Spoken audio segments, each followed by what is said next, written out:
Hello, everyone. My name is Jessica Jarvis. I use she, her pronouns, and I am an assistant professor at the University of Pittsburgh. I was also a part of the research team that created this report that was funded by the FISA Foundation. And for the next couple of minutes, I'm just going to be giving a brief overview of the approach that we used. The ultimate goal of this report is to help drive the changes that are necessary to ensure that people with disabilities have a fair chance to be healthy.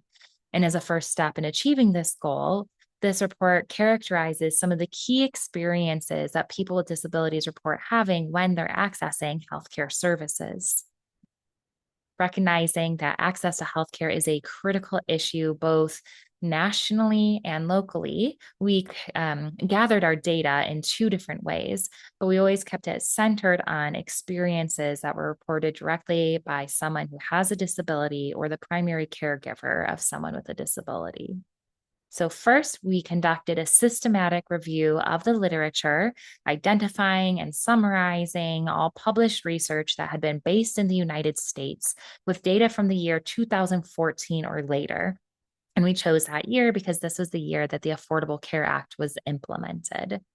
And then next, we also conducted semi structured interviews with people who were living in Pittsburgh or its surrounding areas. Again, keeping this to people who have a disability or were the primary caregiver of a child or an adult with a disability. The definition of access that our team used is that it's the chance to achieve best possible health through healthcare services.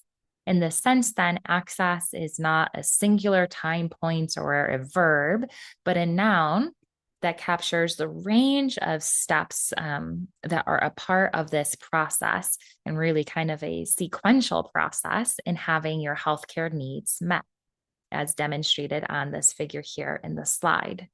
We also use this figure as a framework to help guide the way that we synthesized and organized our findings and to help structure our reports.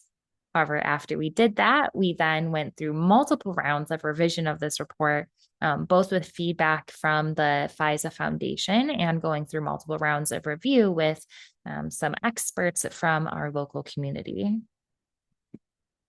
And just as a quick description of where these data came from, our systematic review identified and included 82 different articles. They were primarily focused on experiences of adults, but about a third of them were on experiences from children. And then most commonly, these studies recruited people who had an intellectual or developmental disability. And then for our local interviews, we ended up having an interview with 21 different people, again, the majority of which being adults, but about a third of them being a caregiver of someone with a disability.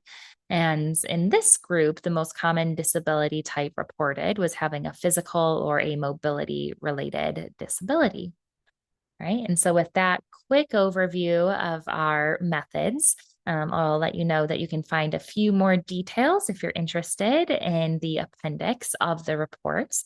And with this foundation in mind, I'll pass it off to Dr. Badger, who can start describing our findings.